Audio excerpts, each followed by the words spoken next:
Since debuting in 2009, RuPaul's Drag Race has evolved from a plucky little show subverting reality competition conventions into an Emmy-winning entertainment juggernaut. Each episode serves up astonishing performances, compelling drama, and gag-worthy fashion moments that have made it very much a pop culture phenomenon. Over the course of 13 seasons and 6 spin-off series, roughly 200 drag queens have sashayed into and away from the workroom, and over the years, they've raised the fashion bar, some of them even challenging Miss Charles's title as supermodel of the world. Now the great pop culture debate wants to look back and decide, what are the best runway looks from RuPaul's Drag Race? So welcome to the main stage as we start what we hope will be the first in a series, this time focusing on the very best fashions from seasons 1 through 6. If I was going to judge anyone, I'd judge you on that body where them shoulders should match them hips, but they don't. So I'm your host, Eric Rezsnyak, and please help me welcome my panel for this week, not a single one of which has back rolls. There isn't anything else to say, is there, Curtis Creekmore? Then why are you talking? Then why are you talking? Bitch, I am from Lafayette. He does not have a sugar daddy. He has never had a sugar daddy. If he wanted a sugar daddy, yes, he could probably go out and get one because he is what? Sickening. Please welcome to the podcast, Gary Jackson. Because she is that girl. You'll never be glamour. Ooh. She feels very attacked. It's Karissa Kloss. I don't know about you, Eric, but so far 2021 has been too fucking much. Ugh, amen.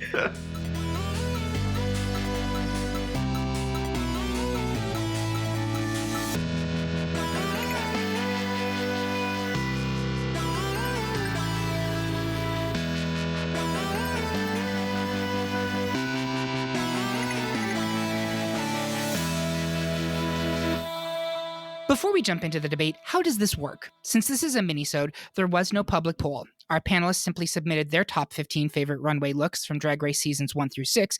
We mutually agreed upon the top 16, and we randomly added them to a bracket. Now we argue about it and insult each other, all for your amusement. Want to play along at home? Go to greatpopculturedebate.com and find the polls and brackets tab. There you'll find the listener bracket for this and every episode. Make a copy for yourself, and then fill it out and see if your picks match up with ours.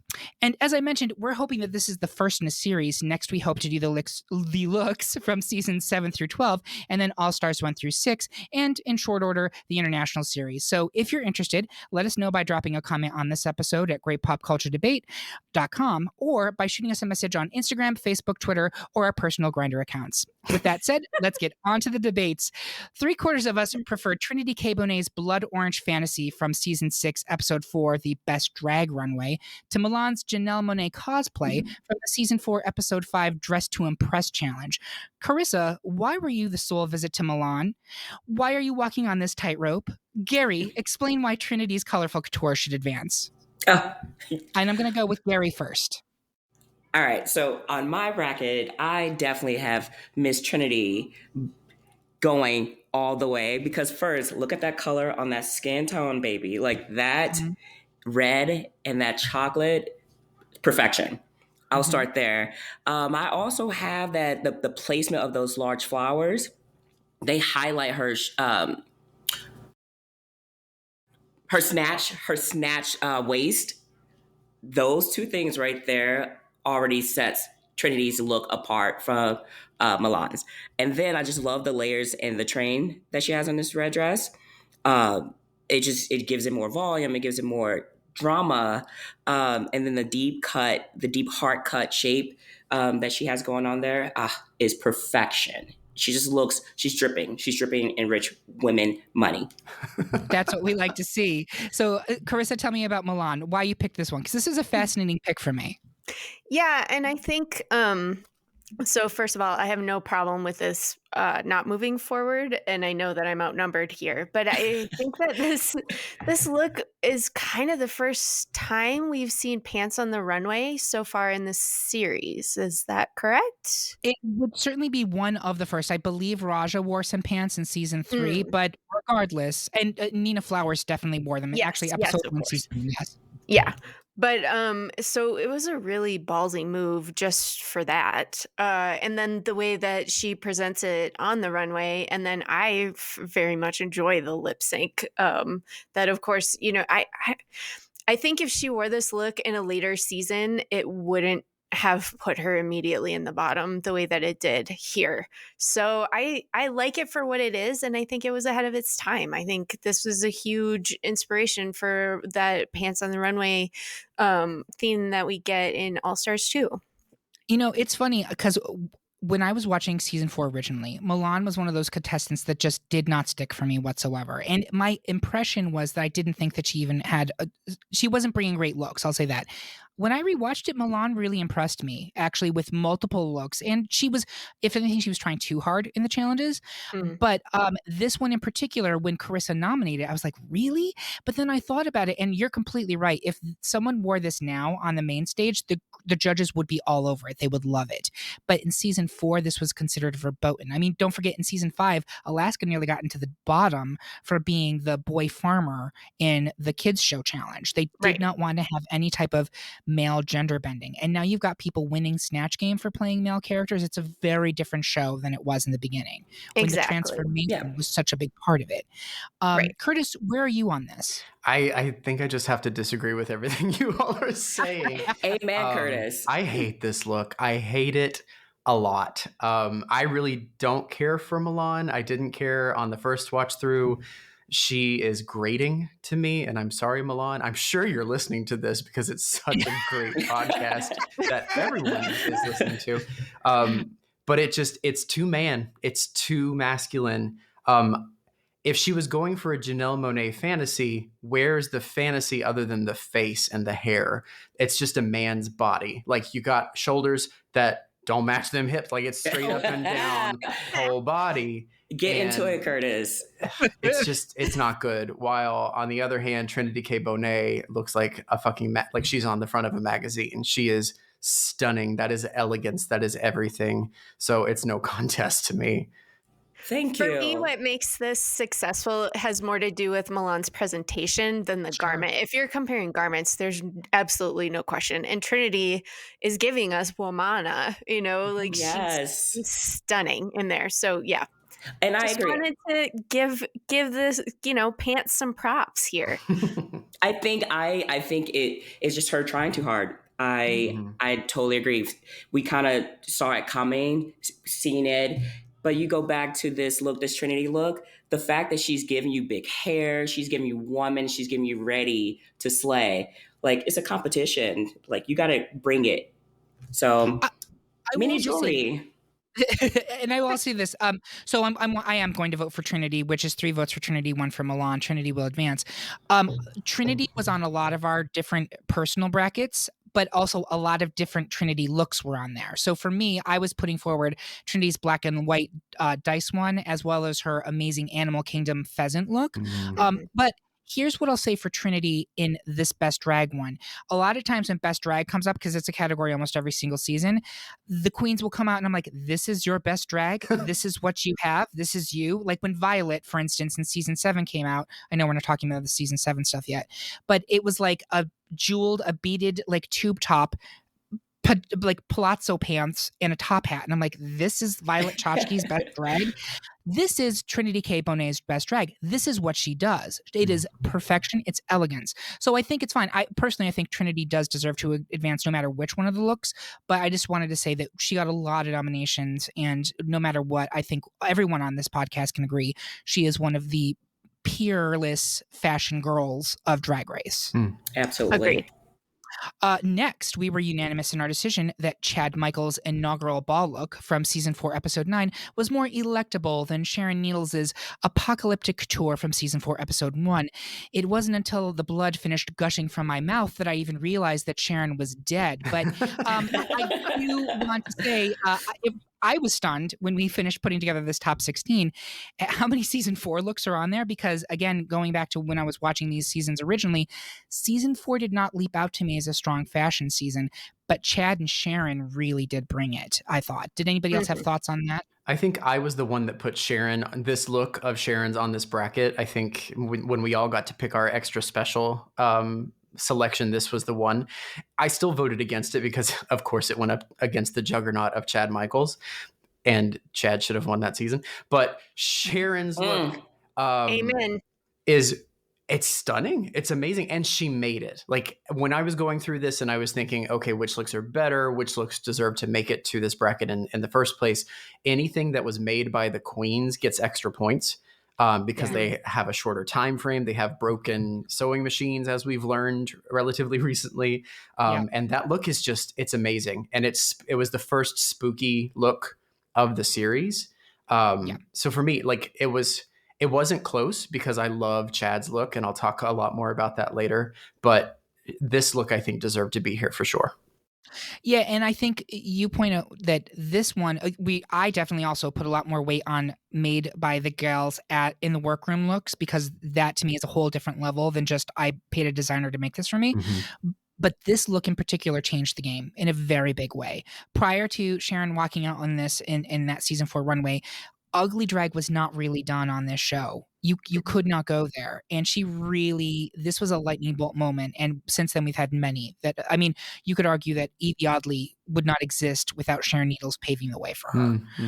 I agree. Do you know what, Eric, you just hit it on the head. Like, I definitely agree with all of that. I think this was the first time that we kind of got a different look at what drag could be. That is innovative. You know, that's pushing drag, and that pushed drag to what we see now on the runway with some of these girls. So I agree. I think that it was Sharon, she brought it, you know, she was the conversation. She was the conversation. She was. And again, she actually is getting knocked out. We're praising her a lot right now. She is getting knocked out. But I think one of the things, I will criticize the show a lot. I love the show. Anyone who knows me knows how obsessed I am with the show. But one thing that it continues to do, even in season 13, it's constantly evolving what drag is and what drag can be. Even in 13, I'm seeing different interpretations of drag. And the fact that we're doing this over a decade later with this art form is so exciting to me. And we are very lucky that we have this venue, because this would not have existed in the 20th century, right? It is the moment, and I'm so glad that we're living in it. I'm going to move on. The majority of the panel was dazzled by OG queen Bibi Zahara Benet's finale drag from season 1, but Karissa had blue balls over Detox's season 5, episode 4 Diva-licious look. I'll explain why Bibi's gown had me crowning while Karissa tries to rehab Detox's chances. Why don't you go ahead, Karissa? Okay, so I think it's kind of impossible to talk about the best drag looks and not talk about Detox, because I think Detox is a queen who serves us something every single runway. And I think that she does better in All Stars too. But when I was looking at her season 5 looks, this was the one that I liked the best, because I think it's just stunning. And I think Detox does a thing that that queens like Willem are sometimes able to do, where they wear fashion in a way that looks like they are actually wearing it, and not just, I spent a lot of money on this thing and I'm forcing it onto this runway. And so Detox to me in this look is wearing this look, and it is the most beautiful jewel tone satin. She's got this really bright green lip. She's got this blonde updo with this tiny blue streak in it, and it's a really dramatic high-low hem, and it's got sculptural pleating, so it's not a form-fitting dress, but it is so short, and she's got legs for days and this nude pump, and I think it's so sexy without being form-fitting at all, and it is just fashion to me. It absolutely is. And this is one of those ones that I think when people look at these top, looks from RuPaul's Drag Race, there's a kind of expected canon that you're going to see with certain ones, and they'll be on here, trust me. This one was an out of left field choice for me, and I was so glad that it's on here because it is gorgeous. I don't think she ever looked better in season 5 than this look. Look at that body. I mean, my God, those legs, flawless. I think she came in and absolutely slaughtered All Stars 2 with her fashion. That to me was when she really hit her stride as a fashion queen. This was, I think, the closest she came to that in season 5. And I would not be saying no to this if it wasn't up against Bibi's finale look, which, if you want to talk about another game-changing moment, season 1 was not really a fashion season, right? And that's because the show didn't know what it was. Literally, there were girls walking into the workroom in jeans, also in season 2. But it was, the bar had not even been set it wasn't lower. It just hadn't even been put on the field yet. Oh God, I made a sports reference. That's a sports reference, right?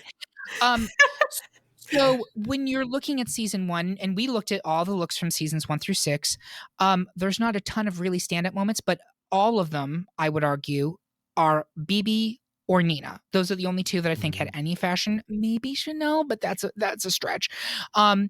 But this look from BB, when she came out, and I was watching season 1 live. I'm an OG fan from episode 1, season 1. And my God, going into that finale, I was like, it's Nina's to lose. And then BB came out in this. And it wasn't just the form of that gown. It wasn't just the shimmer, the accessories that were absolutely perfect. I think we mentioned before with Milan's presentation being part of what sold it. I can't not imagine BB coming down the runway in this look. And just the energy she gave. That is a queen. If you've never seen BB live, has anybody here seen BB perform live? No. No, I wish. I don't think so. I was very lucky right before the pandemic hit to see the Nubia show, which was BB, Shay, Bob, Vixen, who am I Monet, forgetting? right? Monet actually was not part of it. Maybe she was. I don't. But it was essentially like the top tier queens of color of Drag Race. BB is in person as close as I've come to divinity in a drag queen. She just has an energy. I'm not even joking. Like there is something about her where like it's like etheric. It's just totally magical. And this was the closest you got to that on TV. And so the garment itself is stunning, but also the way that she's selling it is even more so. This is high drag. And that is why I'm putting it above Detox, which is still an incredible look. So was everybody else still picking? Gary, you still sticking with BB over Detox? Absolutely. And what about you, Curtis? Oh, I'm having a difficult time. They're both so beautiful. And for the listeners, we made a rule that no looks from reunions would be included, just to make it kind of easier. And they had to be looks that they were being critiqued in. Detox's look from the reunion, the black and white or the grayscale, is one of my favorite looks of all time. Yes. And I thought maybe I'll vote and swing my vote because I'm right now in Camp BB, but maybe I'll swing my vote to Detox for that. But then I thought that's not fair because we're not doing the best queen. We're doing the best look.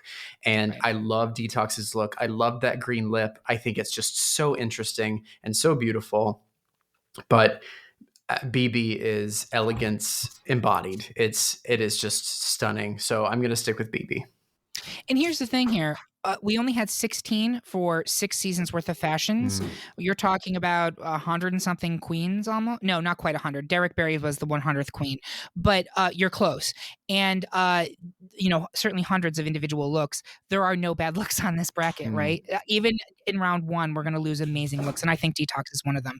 So with that said, we are advancing BB. We had another unanimous decision in favor of Linesha Sparks' Trash Couture garment from season 5, episode 1, which dropped a bomb on Tyra Sanchez's finale drag from season 2. Sorry, that was a bit of a trigger.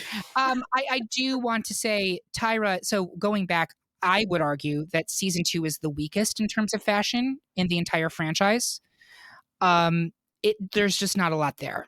Even the moments that I remembered, like Raven's golden goddess look, the bridal challenge certainly was a standout, but there's just not a lot of fashion in season 2. Tyra was bringing it to us as much as anyone was. I do think that finale look is gorgeous, especially the way she worked it in that final lip sync.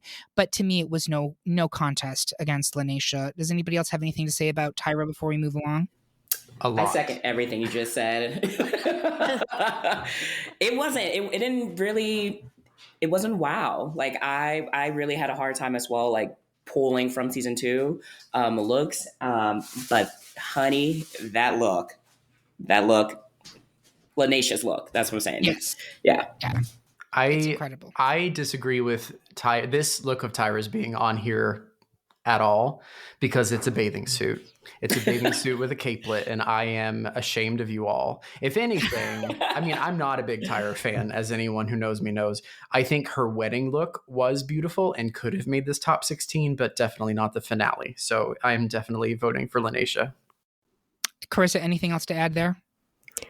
No, I think I felt like I needed to put Tyra on because everybody talks about her and her fashion. But yeah, when I went back through, I really was not super impressed with what she gave us. Yeah, it is interesting in hindsight. She was considered, to be a top tier fashion girl at her time. And I mean, I'm sure there are many fascinating dissertations on the tragedy that is the Tyra Sanchez story. But for now, we will close the book on it and move on with Linacia. On the right side of the bracket, 3 more unanimous picks to get out of the way. Courtney Act soared with her season 6, episode 9 Animal Kingdom look, meaning that it was the bloody end for Raja's Carrie inspired look from the season 3 stand up challenge. Roxy Andrews' Candy Couture look from season 5, episode 11's Sugar Ball made it clear that Willem's Pride Parade extravaganza look from season 4, episode 6 had all style and no substance. And don't cry for Raja, as her money dress from the season 3, episode 11 Moneyball was too expensive for Sharon Needles' crowning look from the season 4 finale, meaning that on this bracket, Sharon is now officially dead and loving it. Finally, in round 1, 75% of us were upside down and beside ourselves for Manila Luzon's iconic pineapple dress from the season 3, episode 4 extravagant drag runway. But Curtis supported April Carrion, Come Rain or Come Shine, in her season 6, episode 3 best drag look. Curtis, put on your rubbers and stomp for April's shower, while Gary doles out compliments for Manila's pineapple dress. I'm going to start with Curtis. Well, it's certainly better than that lip sync of Come Rain or Come Shine, I could tell you that. This look is exquisite. I am normally not a fan of visible undergarments on a look, but I actually think this one adds to it instead of detracting from it, because it gives you the option of doing this little bolero capelet moment, which is so pretty. It's so well put together. The yellow is a play on like the little yellow raincoat, which is super fun. And I think this was like a play on April showers bring May flowers. Yes. I love that it's lined. You so rarely see garments on the runway that are actually lined, which this is also surprising because yellow and pink are like my least favorite colors, but I still love this. I think it's just so well done. The umbrella is the most successful umbrella that we've seen, in my opinion. It's drag excellence personified. It's smart, it's well executed, and to me, it's beautiful. She looks amazing. Manila's pineapple is fun, but I just think it lacks the polish that April's look has. Interesting. Gary, go ahead and take it from Manila, please. You know what? Let's talk about Manila's look. That yellow, see, I'm a yellow boy, Eric, and this look, it is a pineapple on top of a pineapple. She is dripping pineapple, y'all. Like the yellow on her skin, of course, is gorgeous. But I am all for this mermaid silhouette that she's rocking, like the confidence that she's exuding, like her hairpiece is the freaking pineapple. Like I think it's campy. I think it's fun. It's playful. It is sexy with the shaping of it all. Like she did what she had to do in this episode. This to me, I hear what Curtis is saying, but I don't know. I was going to say, I don't know if we would have gotten April's look without something like this, which is both camp and fashion, as April's is as well. But that's probably an overstatement. I believe this was actually created by Ivy Winters, who did a lot of Manila's looks before she was ever on the show. I don't think you can fault this dress, even now. I think it's maybe a little basic compared to what we're used to seeing in current seasons, because things keep getting elevated. But at the time, this was a moment, right? Yes. There was really nothing else. It's sparkly. The form is gorgeous. The accessories are incredible. It's not just the hairpiece. That goddamn pineapple purse. Right? The earrings. Mariah to be like, a goddamn pineapple? Give me my purse. I'm leaving. Like, come on. And the earrings, like, it just is so complete. Like it looks so well made, thought out, and it just her confidence. Absolutely. And when you can make a goddess like Mariah Balenciaga look at your look and immediately like the tongue in their mouth turns to ash, that means you know you did something right. And that's what the pineapple dress did. I will concede that compared to modern Drag Race looks, it's not as impressive as it once was, but I don't think you can deny its place in Drag Race fashion. Karissa, what do you have to say about this? I think it's Manila personified, if you distill her, what she gives us is super elevated fashion camp. And this is the beginning of it, I think, for me. And so, yeah, I love this look. I think it's stunning. That's a great way to look at it. The same way that Detox's Divalicious look was kind of like the kind of introduction to what we'd see from her in All Stars 2. Right. This to me is the introduction from what we would see from Manila in All Stars 1 and 4. Yes? Yeah. She also used this as the inspiration for her company name because she does Pineapple Couture. That's the name of her company. Are we all sticking with our picks here? Curtis, are you sticking with April? Yep. The rest of us are with Miss Luzon? Yes, ma'am. Yes. Let me say this about April. It is disturbing to me that April is yet to be brought back for All Stars. I think she was to me the first. No, Kelly Mantle is the first real victim of season 6 being overstuffed with incredible queens that we got certain like actual contenders knocked out so early. April Carrion has got it. I don't know if you continue to follow her on Instagram, etc. She's gorgeous as a queen. Oh my stunning gosh. as a man. So stunning out of drag. Yeah. And I really think April has a lot more to show us. And April is one of those ones that I'm like, please give us an early boot season because I think that April has way more potential. And it's a shame that we didn't really get to see it on the show. So with that, we are going to go backstage to change into our second looks for this challenge. We will be right back after a quick break.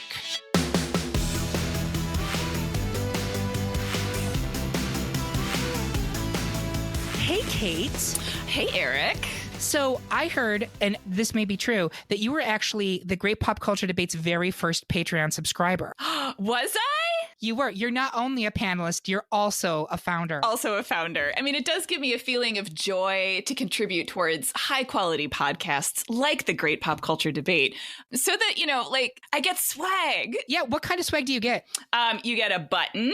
That's the one I signed up for. Is there a tote? I feel like there should be a tote. There's not a tote yet, but that's a great idea. I have some other ideas that I'm working on. You get access to things early. You get access to Patreon only little mini-sodes. You get to hear the warm-ups before, when everyone's just kind of getting their little sea legs before they get into the main attraction. And you get season 0. You get season 0. It's exactly right. You will never hear that otherwise, folks. And there's some great episodes in that, which include Best Madonna Single, Best RuPaul's Drag Race Lip Sync, Best 90s Cartoon. And the only way you can hear those is by getting a Patreon sponsorship for as low as $2 a month. Then you even get season 0 just for that. So thank you very much, Kate. We appreciate all of our Patreon sponsors. And if you do have the interest, please go to patreon.com/Great Pop Culture Debate and support us.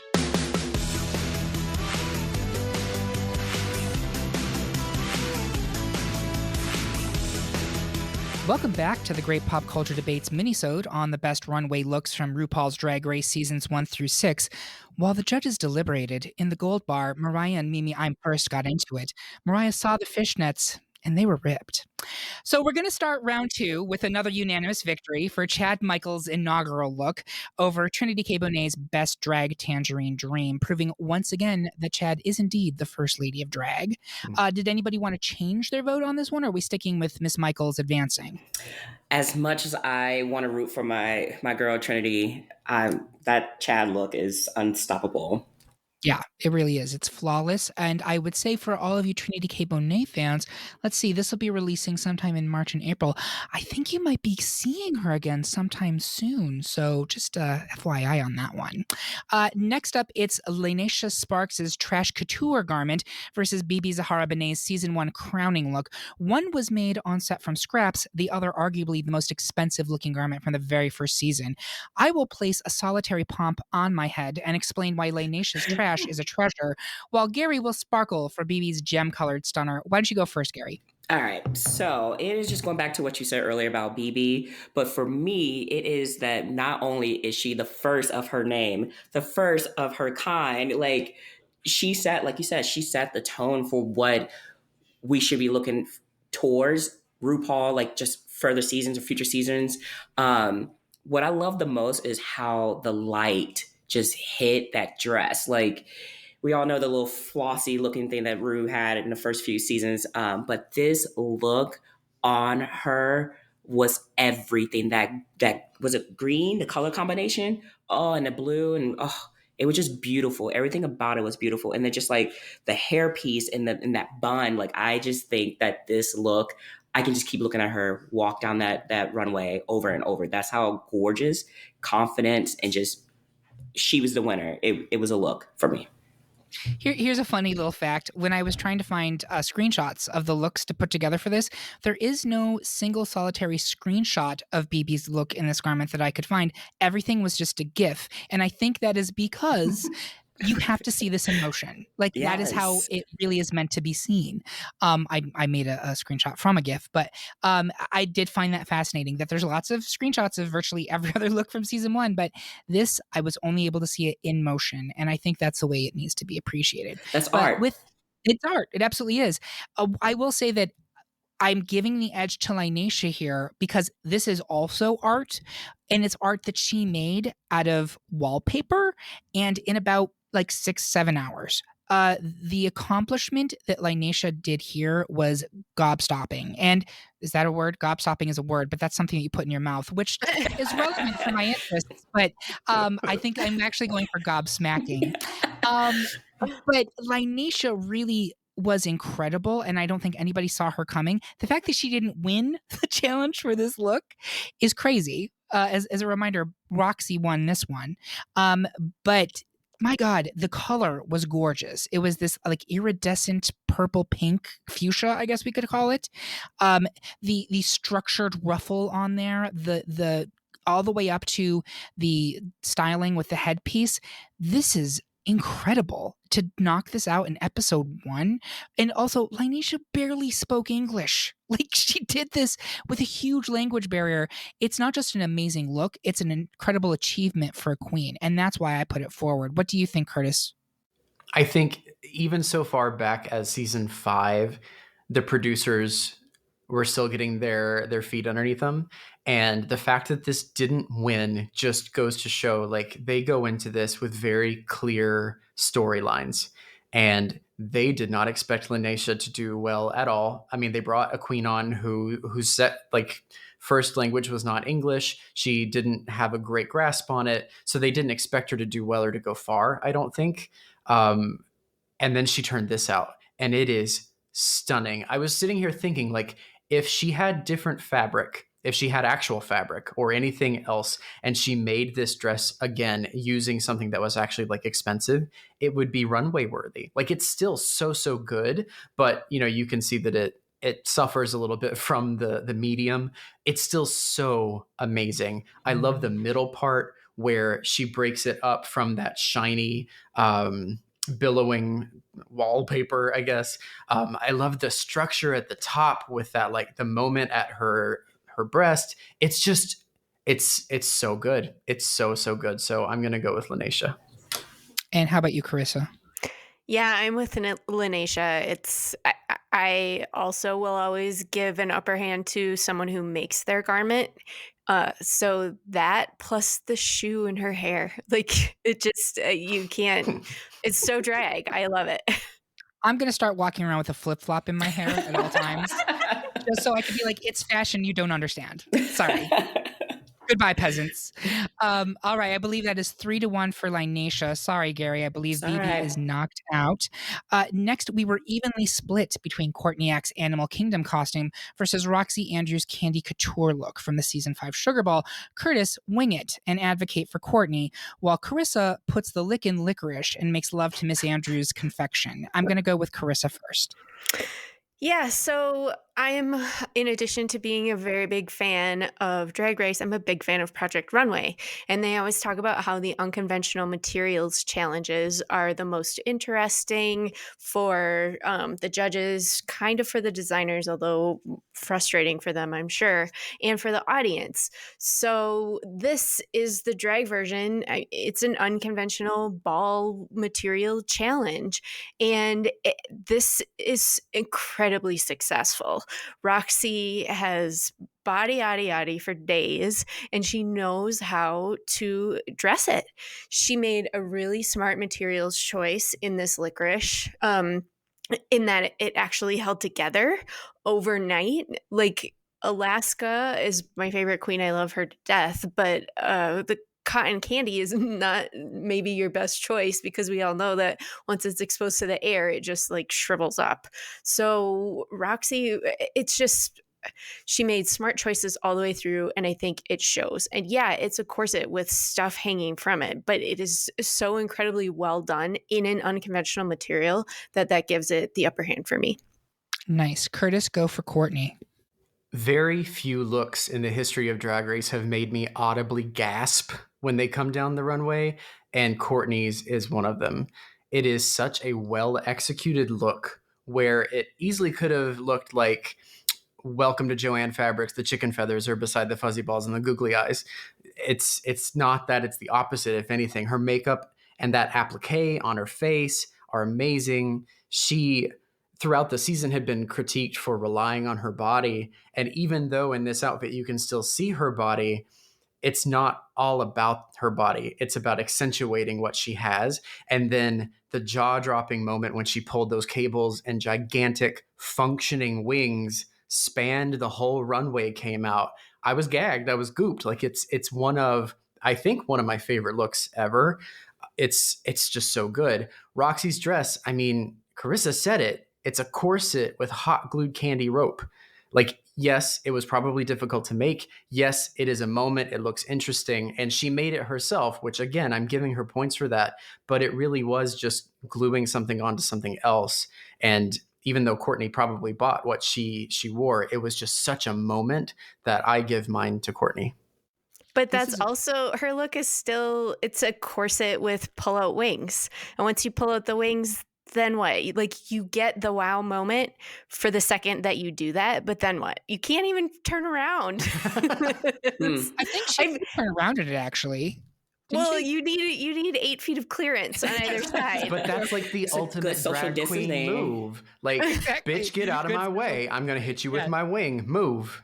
I've seen this. I've seen her do this live. She did it on one of the Battle of the Seasons that I saw. Like, and Violet was there. Violet did her black to plaid runway look too, and it was really awesome to see it. But like, I was less wowed in person when she does it, and then it's just kind of like, now what? And she did not make this. She bought this. No, she 100% bought that. Gary, where are you on this one? Oh, I am so with Karissa. Roxy's look, like, the fact that it held up for the runway was everything. But her confidence, like, I just think that is just, that exuded, like, on that stage. But the biggest thing that I love is that the difference between Roxy's look and Courtney's look is that there's movement. Like, there's, like Chris is saying, like, I'm excited to see how this dress is going to move when she spins, like the little fringe, like, kind of idea. And yeah, once you pull those wings, what else is there? Like, I need more than your body, Courtney. So I'm siding with Chris on this one. Amen, sister. There you go. This one is really hard for me, and it's because I love both of these looks. I will say, I believe Bob Mackie was the guest judge on the season 5 Sugar Ball, and I believe when he saw Roxy come out in this one, and sidebar, Roxy not only made this outfit from scratch, she made elements of her other 2 pieces for the ball from scratch that also incorporated candy, which nobody else did, and I have never seen in any other ball. Like, she really tied it all together in a very, I thought, thoughtful and clever way. She came out with this, and you kind of get it in the still we have now, and she twirled, and the licorice swirled around her, kind of came together and then loosened back up. And I remember, I believe it was Bob Mackie as the guest judge, gasping when he saw that, because it was such an incredible flourish. I 100% hear what Curtis is saying. It's a corset with things glued to it. But beyond a corset with things glued to it, she's created her own pattern here, which I'm always going to give props to. She took the different colored licorice and was very thoughtful in the way she did it to create essentially her own textile. The movement to it is amazing. And I think Courtney's look, Karissa had a point. Courtney's look has the awe factor the first time that you see it. And then after that, It's very Janet Jackson. What have you done for me lately? Now your dancing shoes are always on my couch, right? Mhm. So I feel myself drifting towards Courtney here. I'm sorry. Towards Courtney or towards I Roxy? mean, towards Roxy. I feel myself going towards Roxy. And I also do want to say I have nothing but love for both of these queens. Going through the looks again, I could do strictly a Roxy Andrews best look bracket, and I would have 16 amazing looks. That's the truth. And that would be a hard bracket to go through.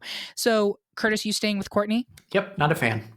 Not a fan. I think the three of us are with Roxy and her Candy Couture, so she will be advancing to the final four. And finally, in round two, history repeated itself as Raja once again triumphs over Manila Luzon, as Raja's Moneyball dress paid bigger dividends, in this case a unanimous victory, over Manila's Sweet Pineapple dress. So our final four is Chad Michaels' Inauguration Ball versus Linesha Sparks' Trash Couture, and Roxy Andrews' Candy Couture versus Raja's Money dress, which means 3 out of 4 of them are looks that were made by the queens during a ball challenge. That's kind of cool, I think. That's actually kind of surprising to me.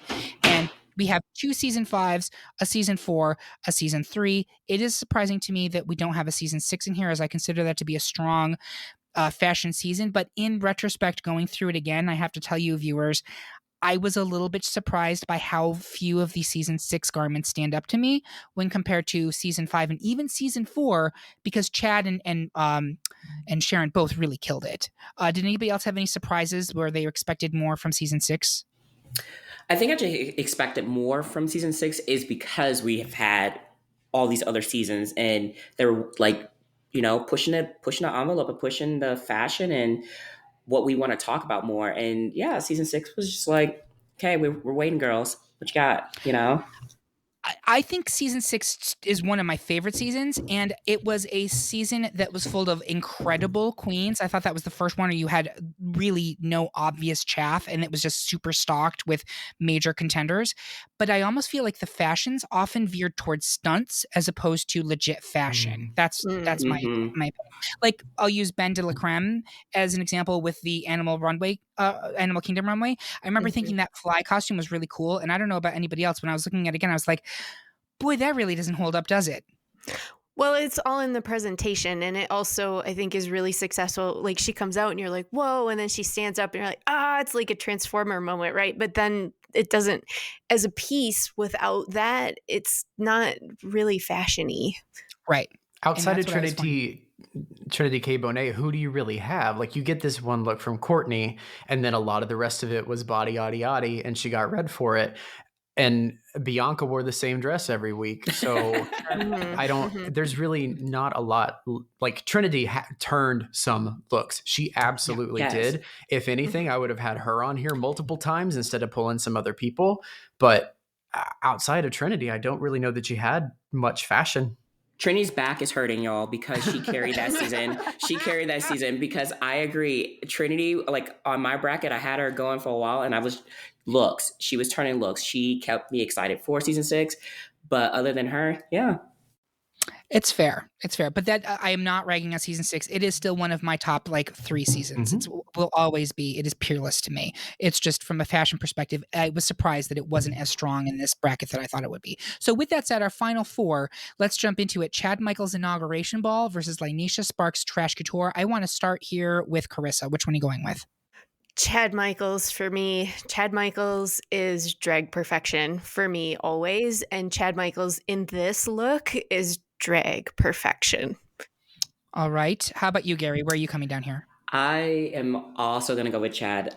This look is just so elegant and just beautiful, like aesthetically just to look at. Like, every little piece of fabric is just like well placed. And how about you, Curtis? I love it. It's Chad. I love it. And I'm so excited to talk about it in the final. Because, it's going to go to the final. That's a unanimous victory for the Inauguration Ball of Ms. Chad Michaels. Finally, it's Roxy Andrews' Candy Couture versus Raja's Money dress. And I want to start with Gary this time. Where you come down? Oh, I'm gonna stick with Chad. Chad is somebody's wife who owns a country club. Like, she's everything. Chad's not in this one. It's Raja's Money dress versus Roxy Andrews' Candy Couture. Oh, I'm going with Roxy, Okay. like for Going sure. with- All right. Curtis. I didn't put up a fight in the last one between Roxy and Courtney because I knew that it was going to go up against Raj's money dress, and that is not even a competition to me. So it's absolutely Raja moving forward for me. Karissa. Yeah, I as much as I love and advocated for Roxy's dress, Raja's dress is also technically unconventional materials, and it is fashion. And I love it. This is one of those, there's like a handful of looks when you think those first few seasons, and, Sharon's apocalyptic look is one. Raja's money dress is another one that immediately pops to your head. Same with Manila's pineapple. So I'm not surprised that this one is here, and it deserves to be in the final for me. I'm sorry, Gary. I'm also going with Raja's money dress. This to me, Raja. So it's funny going back looking at the season 3 stuff. Raja elevated this competition in a way nobody had from a fashion perspective. A lot of her looks from season 3 are now what we would call problematic. There's more than one of them that gets into some cultural appropriation. She has been dragged for that. I'm not going to do it. It was a different time. Okay. But this and her hairball look, both, and I was struggling, was like, which one do I put up? But I went with the money dress because to me, holy shit, it's made out of Monopoly money, but it looks like $1 million. And she worked that runway. I mean, as much as Trinity does, Raja works that runway. Have we ever had a better model on this show than Raja? Now that walk is everything. Like, I just think it's so like high fashion. It is just couture. I think it's couture. Yeah. I feel it's couture. Yeah. I gotta give her flowers. Like I'm pulling for Roxy, but when your heart knows it's Raja, you just gotta follow your heart on this one. Raja. Yeah. I mean, so go ahead. I'm sorry. This look has become the benchmark for so many other ball looks. How many other times does someone get the Raja box or the money box and they make something and it's cool and the judges are like, yeah, but Raja's dress was better. And that's why I would I would not touch any of those boxes with a 10-foot pole. No, ma'am. Yep. Go with someone who sucked the first time. Pro tip, Queen Zoe Andreas.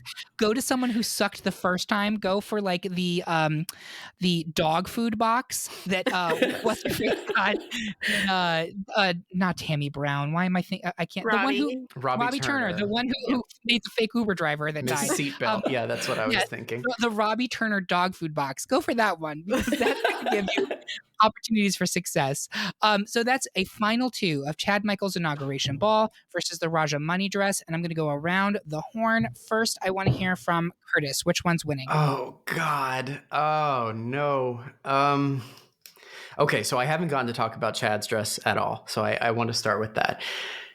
Remember what I said about Courtney and like very few things making me audibly gasp. Chad's made me make a different sound. And let me get away from my microphone because I went, oh! That's the kind, like when I saw her turn that corner, that's my aesthetic. Like as a drag queen, as Jolene Sugar Baker Devereaux, that look right there is exactly what I strive to be every time I get into drag. And I do not have nearly enough money to look like that, but it is perfection. I love the bottom that just goes out from her tiny, tiny waist that she has cinched off and tied off in that bow. And then the lace top with the green on the collar and the cuffs and the hair and the makeup. It is so, so good. It is probably my favorite look of all time so far. I mean, who knows, right? But it's so simple and elegant and beautiful. And yet I think I have to vote for Raja. And that's only because when you look at Raja's dress, when you look at it, and she made that with her tiny little fingers. Look at all of the bills, all of the pieces of paper that she had to crimp. That thing is made with, probably 1,000 or more, probably more, right? Thousands of pieces of paper that she had to crimp by hand and then stitch or sew or glue into this amazing looking garment. And that's the only thing. Like they are, in my opinion, I think Chad's look I like it more. I think it's beautiful, but she didn't make it. Can you come back to me? I haven't made my decision yet. Y'all wanted a twist. I totally thought Curtis was going for Chad now, and now he's torn. I'm going to pass it to Gary. Do you have a concrete feeling here? Oh, yes. The way that Curtis just outlined Chad's look, it was like literally taking your first bite into a piece of cake. Like she looked like, yes, I do not interact with peasants. Like the way she turned that corner, y'all, like I agree with everything you said, Curtis. Like it was one of those moments that just took your breath away. And she was serving a real look. Like I think it is, goes down as in the book as one of the best looks to have ever walked that runway. Karissa. Yeah, I'm with Chad here. I love Chad Michaels, and I've been lucky enough to see her perform a number of times because she took over for Nina Flowers for like a year or so hosting Drag Nation in Denver. And it was one of my life's great blessings, honestly, to see her perform 2 looks once a month, and she turned them always. And she would do a Cher thing, and then she would do a Marilyn Manson inspired thing. Like, it was amazing. And she stomped the runway this whole season, but this look there's nothing about it that isn't perfect. There's nothing. And so for that, it is my clear winner. I have to say, and I'll get back to you, Curtis, but for me, I hear where you're coming from, Curtis, where you're like, I want to give the edge to the one that was handmade. And I appreciate that. And I'm glad that we had 3 out of the 4 of the looks in the final 4 being handmade looks. I don't imagine that Chad bought this off the rack. I'm sure like Chad's partner does a lot of Chad's designs. So I'm assuming Chad at least had a hand in this look. That emerald fabric, the tones of everything just perfectly, it met the challenge perfectly. But not only that, it really summed up what Chad is, which is old school drag excellence. And we've never had anyone come close to Chad's level on that. So this look is more than a look to me. This is an emblem of who Chad is a drag queen, better than either of her promo looks. The All-Stars one was terrible. The season 4 one was solid. But like if I'm Chad Michaels, that's the look that I'm using as my calling card because I know exactly what I'm getting with Chad Michaels there. Polish, beauty, elegance, taste. That's and Chad it Michaels. Looks effortless. Yeah. Yes. The way she wears it, it looks so easy for her.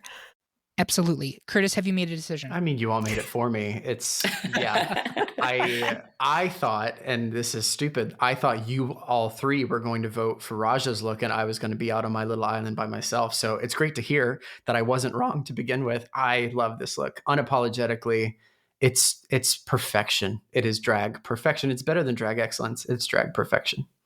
It is. And I feel as though Chad is kind of like our forgotten winner at this point. We really haven't seen her much at all since All-Stars 1. And I feel like the children need to be reintroduced. Given how much, by the way, we're recording this in the middle of season 13, given how much people have rallied to Tamisha Iman, as well they should, I feel like Chad is kind of that same school of these pioneers who have really paved the way for a lot of younger performers. If you're listening to this and you haven't watched the early seasons and you haven't watched All-Stars 1, I encourage you to check out Chad Michaels. She is a professional. That's exactly who she is, and she deserves your support. So, silence. I've consulted with the judges, but the final decision is mine to make. Just kidding. We all agree the best runway look for the first 6 seasons of RuPaul's Drag Race is Chad Michaels' season 4 inauguration ball look. Do you agree with our pick, or do you think we're more Santino and less Michelle Visage? Let us know your picks and tell us which looks you think we should have included by leaving a comment on this episode at greatpopculturedebate.com or holla at us at Instagram, Twitter, Facebook, or YouTube. While you're there, make sure that you like and subscribe for more Great Pop Culture Debate content. I want to say thank you to my judges. You are always toots, never boots to me. And thank you for listening. Until next time, remember, everyone is entitled to their wrong opinions. Now, let's go to the Interior Illusions Lounge and enjoy a nice Absolute cocktail. Your attitude seems very pointed right now. Just like your chin, Eric. Oh, I wish.